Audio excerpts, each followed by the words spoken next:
Hey guys, and welcome back to this channel. In this video, I'll be showing you guys how you can make a fast motion video in CapCut. So select your video and you are going to go to speed, go to normal, and here is where you can speed up the video. You have to go to the right. As you can see, it went from 10 seconds to around like 5 seconds if I put it on 2x speed.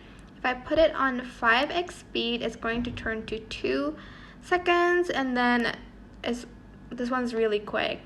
But you're just going to do it here. You can also adjust not the speed, but the pitch of the video or not.